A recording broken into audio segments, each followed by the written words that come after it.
Introduction. The Lost Art of Herbal Healing, Rediscovering Your Kitchen's Hidden Pharmacy.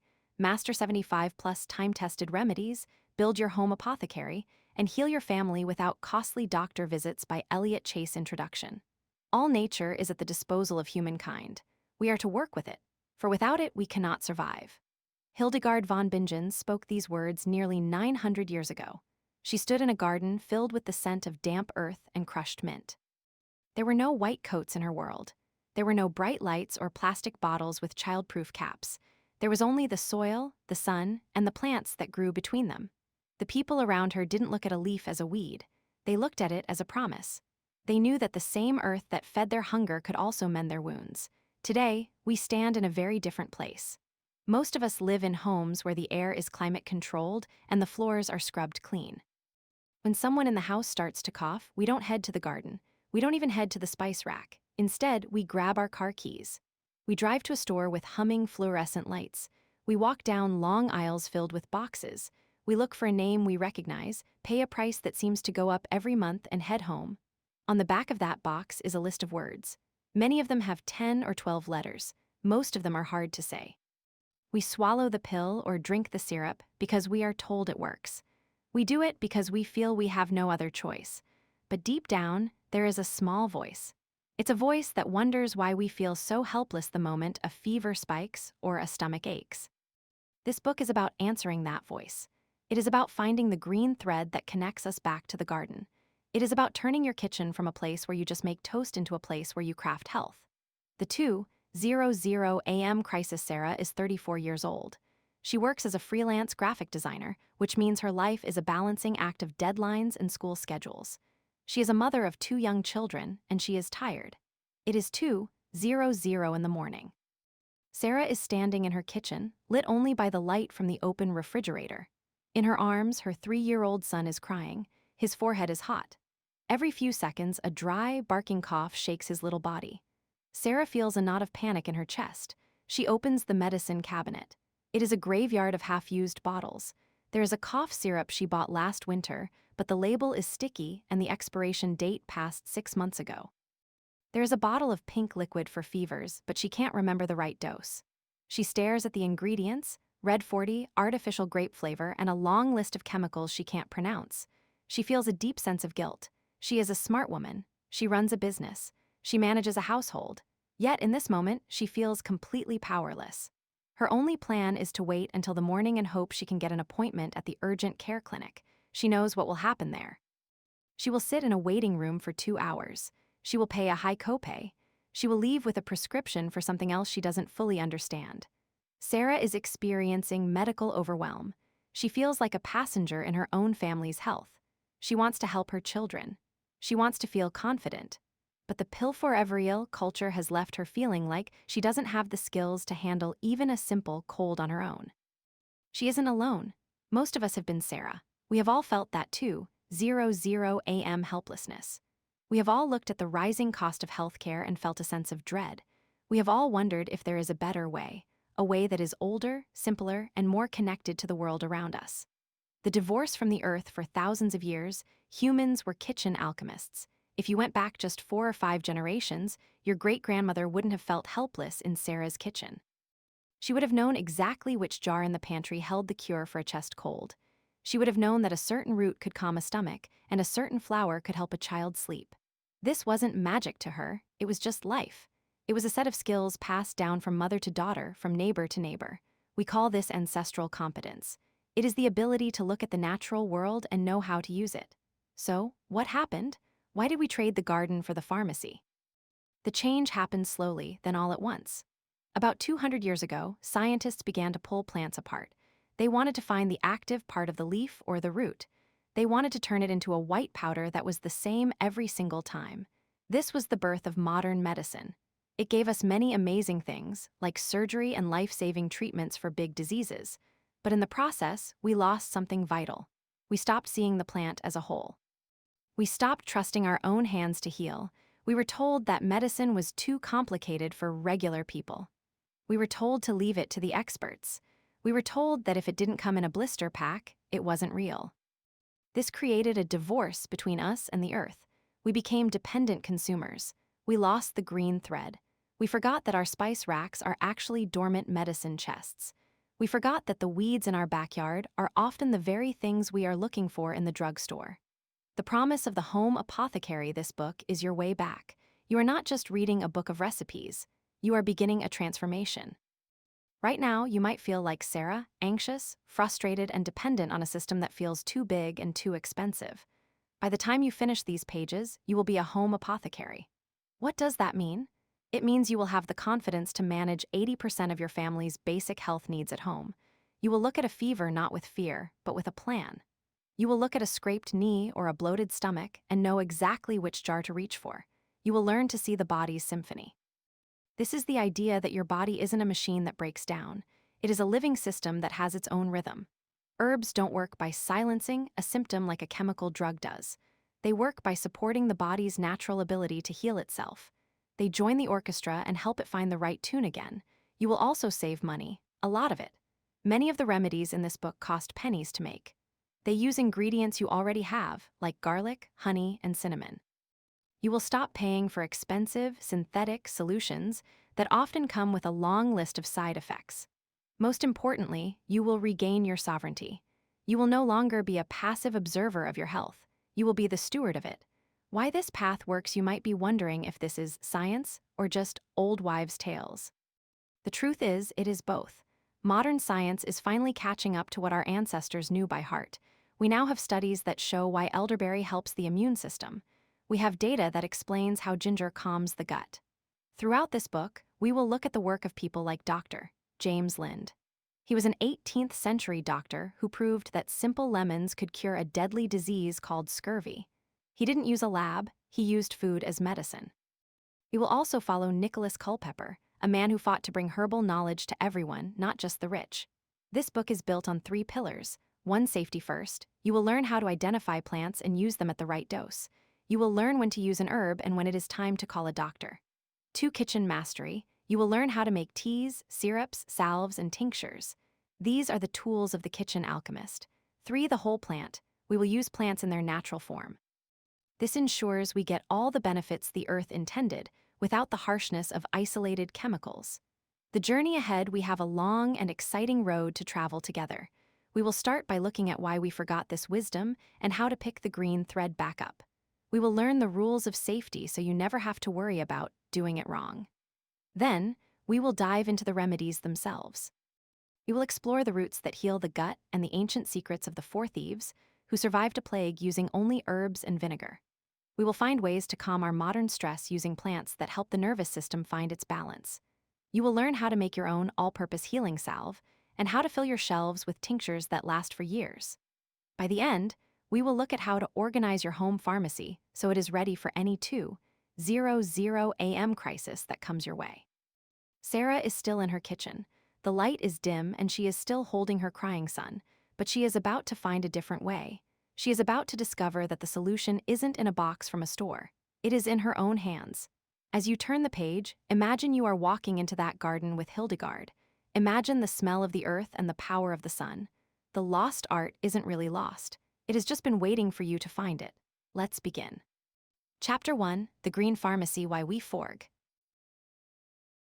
In 1805, a young man named Friedrich Sertuner sat in a dim, cramped pharmacy in Paderborn, Germany. He was only 20 years old, but he was obsessed with a mystery that had puzzled doctors for thousands of years. He had several jars of raw opium, the dried milk of the poppy flower. Everyone knew opium could kill pain, but it was unpredictable. Sometimes a small dose did nothing. Other times, the same amount killed the patient. Sertuner wanted to find the active part of the plant. He spent months pouring acids and liquids over the poppy milk. He was trying to strip away everything extra until only the power remained. Finally, a pile of tiny, grayish-white crystals settled at the bottom of his glass. He had isolated a single chemical from the plant. He named it morphium after Morpheus, the Greek god of dreams. Today, we call it morphine. He didn't stop there. To prove his discovery worked, he needed to test it. He didn't have a high-tech lab or a group of scientists. He had himself, 3 teenage friends, and some stray dogs. He began by feeding the crystals to the dogs. They fell into a sleep so deep they barely breathed. When they woke up, they seemed fine. Next, he and his friends took the powder themselves. They started with tiny amounts, then took more. They quickly realized they had found something incredibly strong and incredibly dangerous.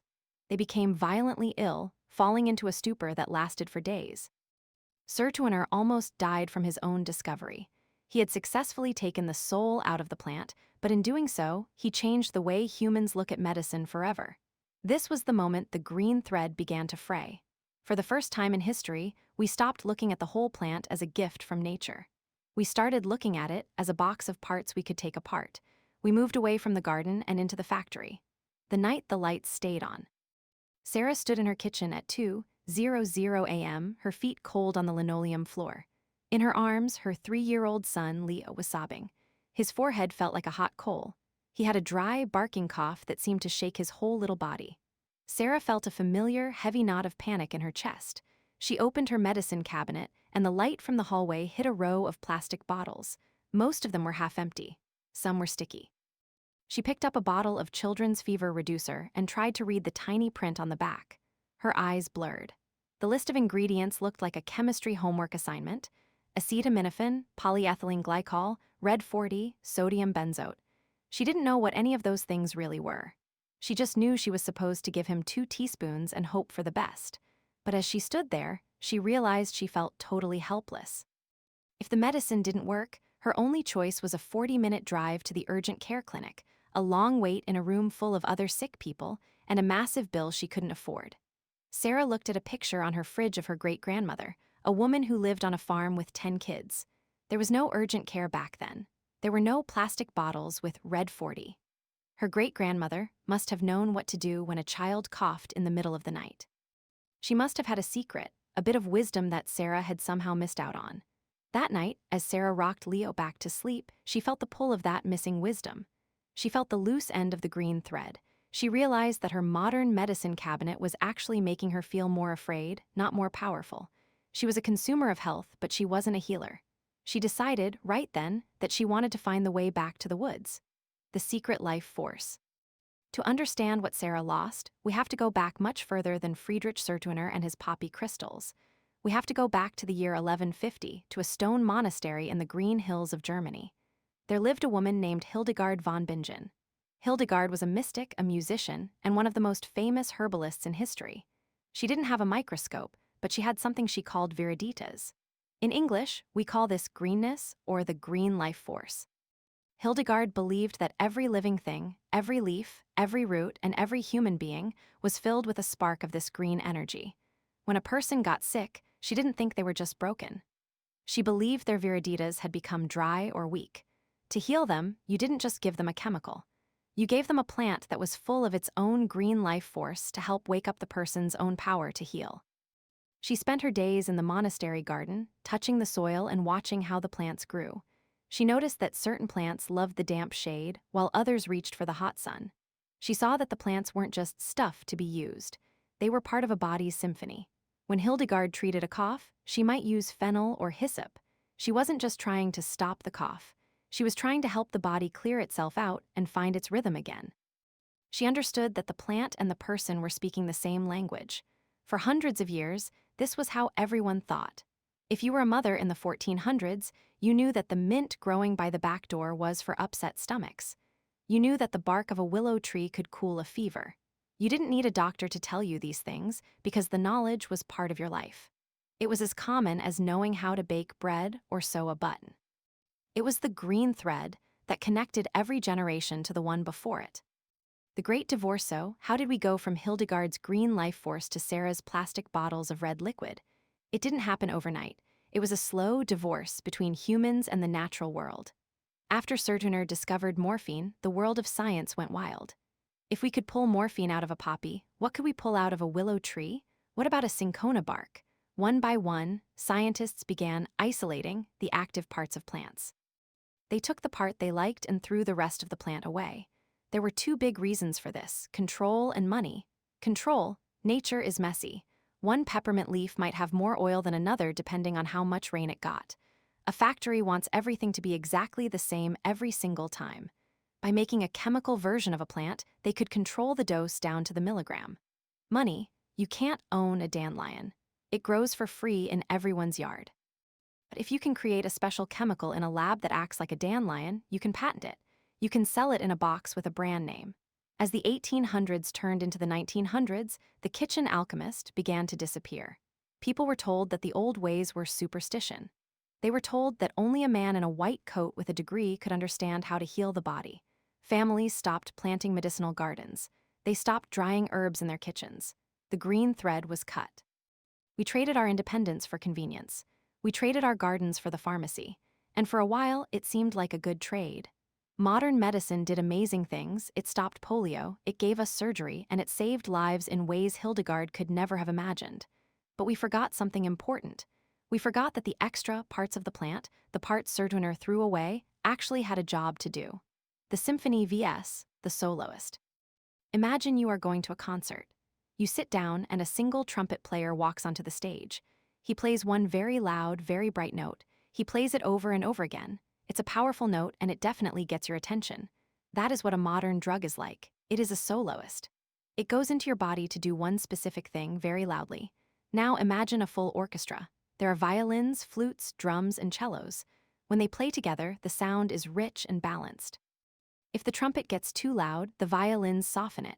If the drums are too fast, the cellos pull them back into rhythm. This is what a whole plant is like. It is a body symphony. When you take a whole herb like ginger, you aren't just taking one chemical. You are taking hundreds of different compounds that work together. Some parts of the ginger help your stomach feel better. Other parts help your body absorb the medicine. Other parts protect your liver from being overwhelmed. When we started isolating chemicals, we lost the violins and the cellos. We were left with only the loud trumpet. This is why many modern medicines have so many side effects. The side effect is often just the result of a soloist playing too loudly without the rest of the orchestra to keep it in balance. Sarah, standing in her kitchen, was looking at a cabinet full of soloists. She had nothing to help her son's body find its own rhythm. She had nothing that worked with his viriditas. She only had off switches for his symptoms. Picking up the thread, Sarah's first step back to the green thread didn't happen in a forest. It happened at her kitchen table the next morning. Leo was feeling a little better, but he was still sluggish. Sarah's head hurt from the lack of sleep. Usually, she would reach for a pill for her headache, but she remembered something she read about Hildegard. She remembered the idea that healing starts with what we put in our mouths every day. She looked at her spice rack. She had a jar of dried peppermint that she usually used for baking. She had some honey and a lemon. She felt a little silly. Could a cup of tea really be medicine? She boiled some water and poured it over the peppermint leaves. She watched the water turn a pale, golden green. She added a squeeze of lemon and a spoonful of honey. As she breathed in the steam, the sharp, cool scent of the mint seemed to clear her foggy brain. It wasn't a miracle cure. Her headache didn't vanish in a second. But as she sipped the tea, she felt something different. She felt a sense of calm. She wasn't just silencing her pain, she was nourishing her body. She was acting as a kitchen alchemist. For the first time, she wasn't just a consumer, she was a maker. The myth of either or, one of the biggest reasons we forgot the wisdom of the woods is because we were told we had to choose. We were told that you either believe in real science or you believe in old wives' tales. But the truth is much more interesting. Many of our real medicines came directly from those old tales. Aspirin came from the willow tree. Heart medicine came from the foxglove flower. Malaria medicine came from the cinchona tree. The lost art isn't about throwing away modern medicine. It's not about ignoring doctors or refusing to go to the hospital when there is an emergency. If you have a broken leg or a severe infection, you want modern science. The lost art is about realizing that we have been using a sledgehammer to hang a picture frame. We have been using powerful soloist drugs for minor things that the symphony of plants could handle more gently and safely. We have forgotten how to take care of the 80% of daily health issues that happen at home.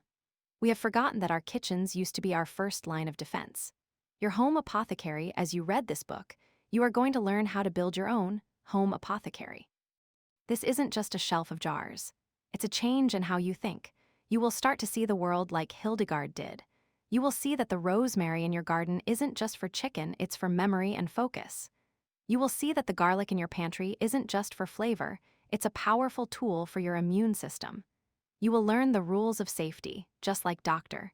James Lind did on his famous voyage.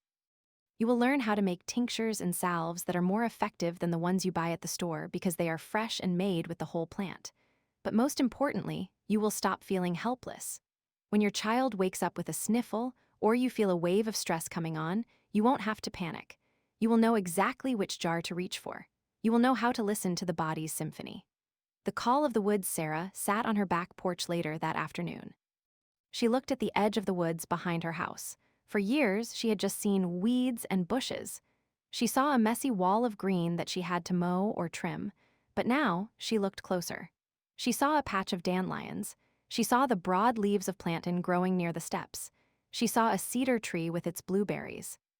She realized she was surrounded by a pharmacy that had been there all along. It had been waiting for her to remember its name. It had been waiting for her to pick up the green thread. She felt a strange sense of excitement. She was no longer just a mom with a sick kid and an expensive medicine cabinet. She was a student of the oldest science on Earth. She was starting a journey that would lead her away from fear and back to her own power.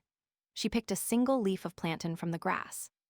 She rubbed it between her fingers, smelling the green, earthy scent.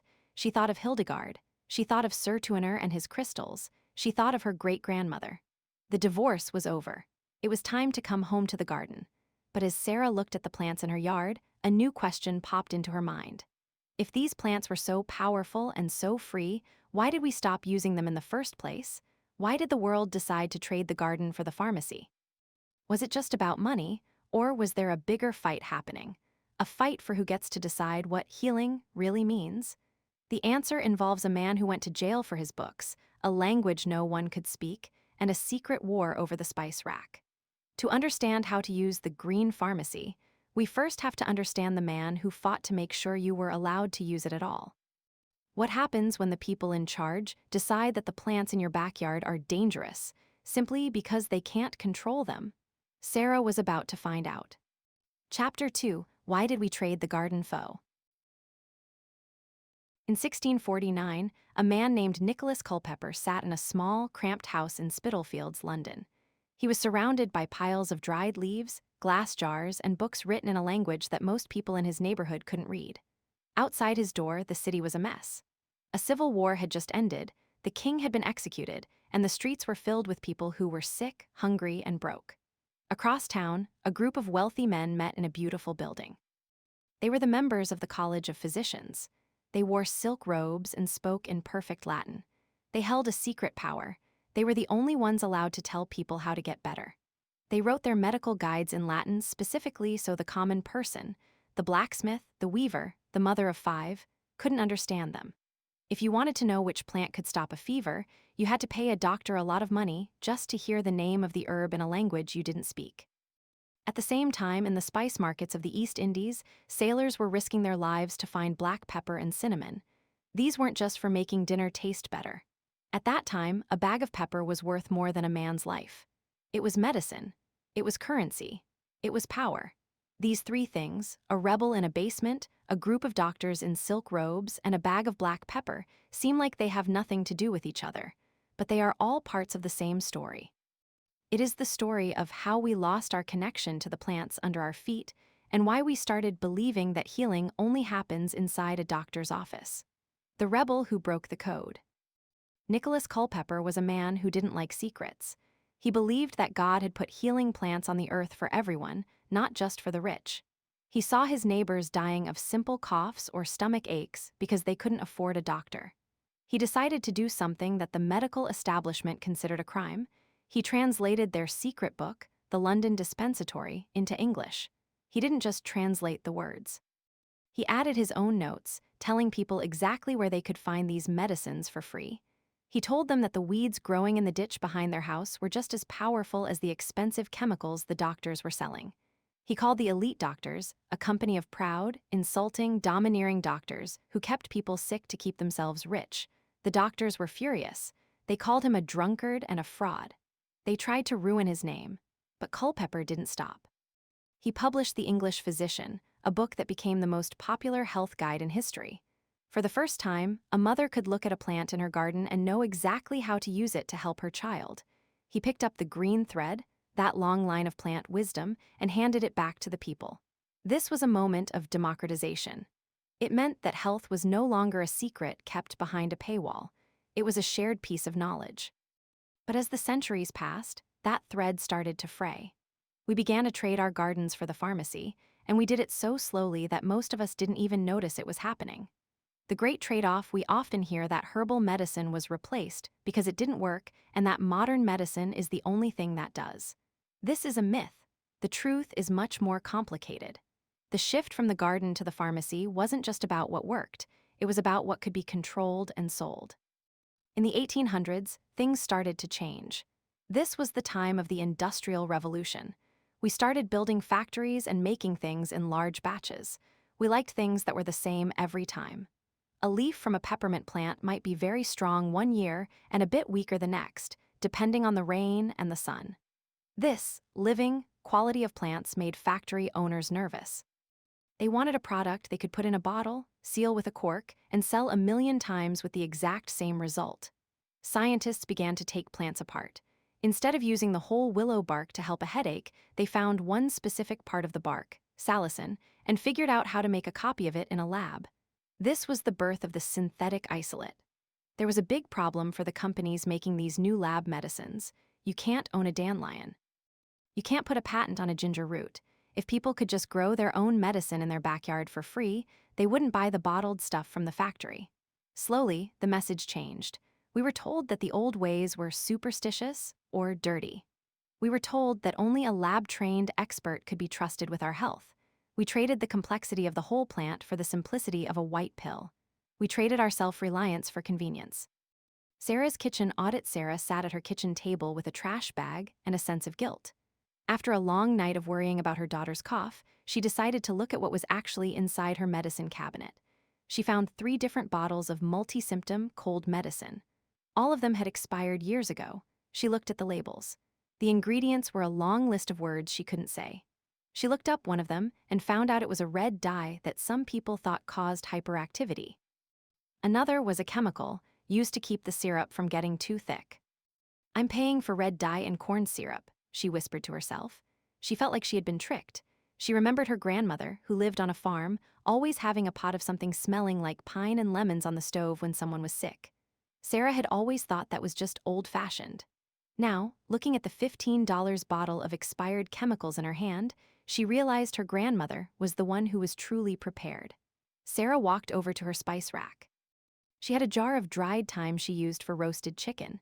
She had a jar of cinnamon she used for oatmeal. She had a bottle of honey. She opened her laptop and searched for thyme for coughs. She was shocked to find that thyme is a powerful way to relax the lungs and help clear out mucus. It was sitting right there, next to the salt and pepper, while she was driving to the 24-hour drugstore in the middle of the night. Sarah wasn't just a mom anymore. She was starting to see herself as a kitchen alchemist. She realized that she already had the tools she needed. She just didn't have the instructions. The myth of the useless herb. One of the biggest reasons we stopped using plants is because we were told they are scientific. We are led to believe that, until we had modern labs, people were just guessing and hoping for the best. This is another myth. For thousands of years, humans used the most advanced computer ever made to test medicine, the human body. If a plant didn't work, people stopped using it. If a plant was dangerous, people remembered and told their children. This knowledge was passed down through the green thread for generations.